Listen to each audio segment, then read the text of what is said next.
what's going on, guys? Thank you so much, guys, for clicking here. I really do appreciate it. And welcome to my review of The Last Voyage of the Demeter, another take on Dracula, this being the adaptation of The Captain's Log, a chapter from the 1897 novel by Bram Stoker himself, the father of the vampire genre, and the film follows a doomed crew of the merchant ship Demeter as they are forced to survive the treacherous oceans from Transylvania to London while being stalked by the legendary vampire known as Dracula. Now, this is a story I've always known about. It's basically the story of when Dracula was transported on that ship from Transylvania to London, and it's something that I've seen in other adaptations, but briefly. I mean, whoever is a Dracula fan or Bram Stoker's fan, especially, who doesn't know that story? So far, we've had 2 Dracula adaptations this year that I know of, which was Renfield and now The Last Voyage of the Demeter. Best, in my opinion, being Blade and Underworld in the vampire genre as a whole. That's just a no-brainer there. So I started seeing the ads for this, the trailers started dropping, and I really did start to get curious. I really was curious from the moment that the trailers started dropping. Was this perfect? No. Was this everything that I expected? Not really. But before I get into all that, let's get into the positives for The Last Voyage of the Demeter. First of all, I think that the story was really good. I actually liked knowing that a film that revolved around this whole entire thing of Dracula being transported on that ship actually exists now. I've always been curious. You know, as I've said, I've seen other adaptations in other movies briefly about this little incident, but it's very briefly. It was never like detailed. It was only like probably 3 minutes here in one movie and 5 minutes there in another. They never really get into specifics. I've seen the little segment in Renfield, that little maybe 5-second segment in Renfield. The beginning of Vampire in Brooklyn, which I'm sure was different, but it still revolved around a ship and everybody being dead. And that little segment in the very silly and goofy Leslie Nielsen starred Dracula Dead and Loving It.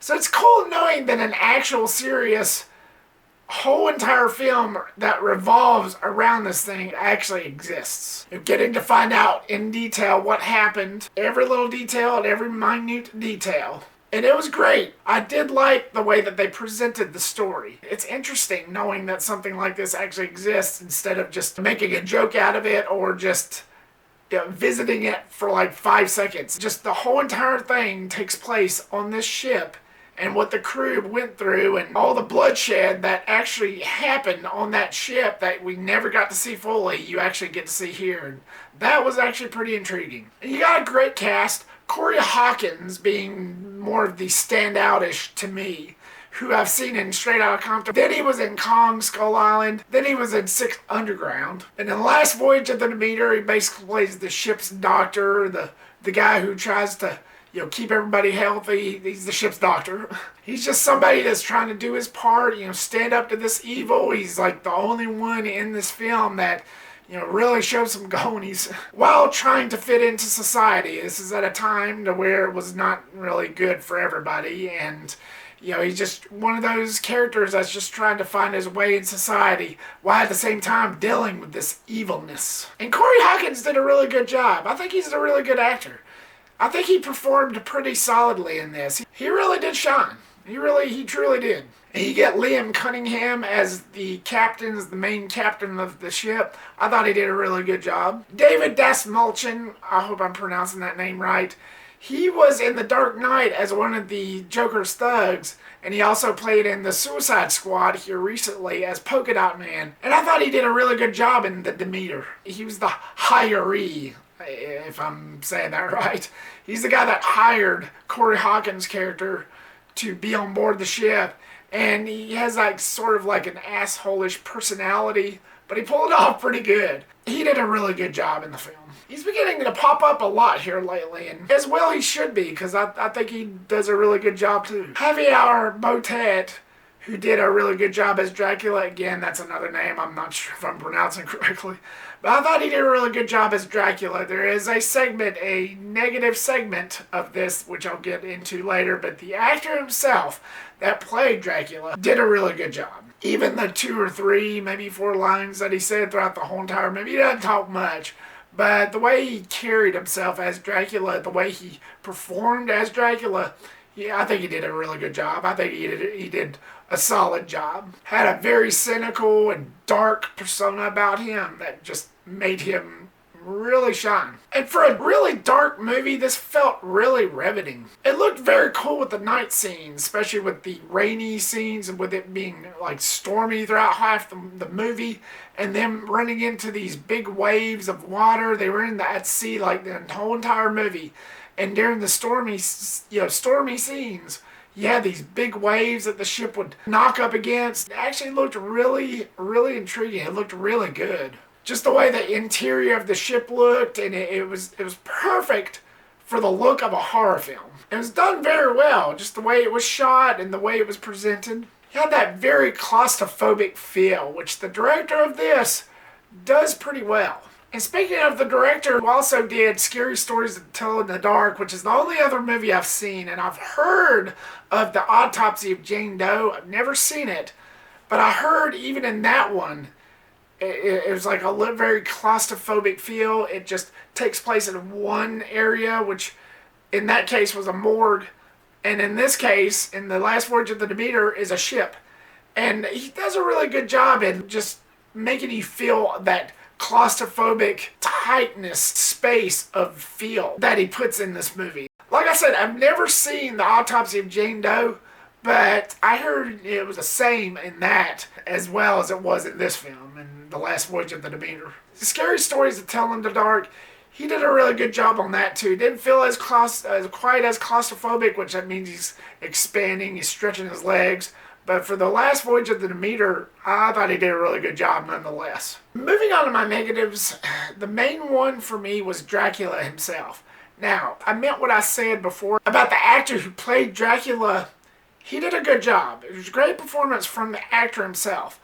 But I just didn't feel like it was the Dracula that I wanted. Yes, I understand that it revolved around this thing, killing people on a ship and just going batshit crazy. You get what I did there? But it's not the Dracula that I'm used to. In this, he just came off as like no personality whatsoever. I'm used to that charm. I'm used to that charisma that Bela Lugosi threw out, or Nicolas Cage. That's what I'm used to.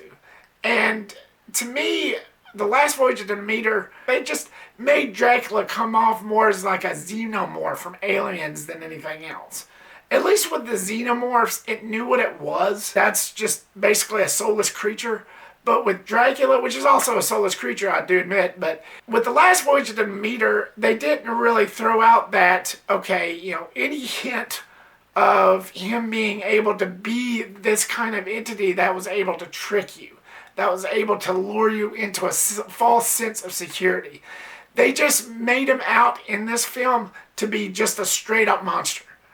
I mean, no questions asked. And to me, like by the end of the film, it just came off as weird. An entity like this can be spotted a mile away. And to me, that's just not Dracula. To me, that kind of just defeats the purpose of the character and what he actually does and what he's capable of doing. In the sense of being this charming, luring you into this big sense of trickery that he is so well known for. Like, without that charm and without that sense of charisma that he would always bring, to me that kind of defeats the purpose. When you're a creature like that and you want fresh blood, don't you want to look a little normal? Don't you want to be just a little in your head, more than just a mongoloid monster? Something that won't creep out or freak out anybody at first sight. I mean, otherwise, what's the point? Yeah, he can fly and catch up to you anyway, but you need to have some sense of a way to where you can rope people in and try to play with them before you eat them. That to me, that's Dracula. Like I said, The Last Voyage of the Demeter kind of just made Dracula seem like a xenomorph than anything else. Like Aliens than Dracula. I just would have preferred them throwing just a little bit like a scene here and there to where, even though he does say like a few words, he doesn't talk much, but he does talk, which makes it even more weirder. But they could have thrown in a couple scenes in there to where he does look normal every now and then, but that's not the case, like, at all. And again, to me, that's I always felt weird. It always felt off to me.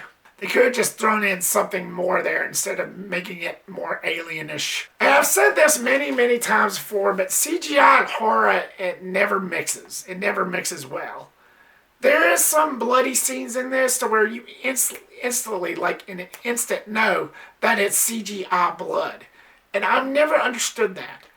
This movie does come across as, practical. They do use some practical effects, but not all of it. I mean, Dracula himself, that's an exception. He flies around and does everything that a normal person can't do. But it does show some practical effects with him. But with the bloody scenes, they go digital, and I never understood that. That just, to me, it just comes off as really cheesy, and it just never works. Leave the CGI and anything CGI for action films, not horror films, even if it is involving a ship on a CGI background and water and ocean.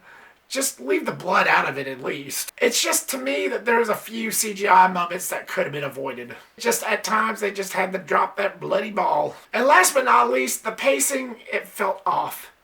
It felt a little sluggish. There was at times to where it felt a little boring. Now going into this, I wasn't expecting this amazing, action-packed, straight up horror flick that just would make me go, wow. I wasn't expecting anything like that, but it did feel a little sluggish. It did feel a little tamed at times. It did sort of felt like it was dragging its heels. They could have just picked up the pacing just a little bit, and especially for its runtime, for its almost 2-hour runtime, they could have picked up the pace just a little bit, just benito. The film was alright. I appreciated the fact that we get a story that revolves around this whole entire novel about Dracula being transported. I appreciate the fact that we get a full story revolving around this. It just didn't quite live up to my own personal expectations. I was on the fence. So the last Voyage of the Demeter, what was your thoughts on it? Have you seen it yet? Are you a fan of this particular novel? Were you somebody that was looking forward to seeing in detail on what happened on this ship? Are you somebody that found this to be just in your wheelhouse? Were you intrigued at all by it, or was this not for you? Or are you somebody that prefers the more distinguished, charming take on Dracula? Leave me your comment down below and give me your thoughts. Thank you so much, guys, for clicking here. I really do appreciate it. Like, subscribe, comment, and share. And make sure to click that bell icon, set it to all so you don't miss a thing. And I will see you on the next one.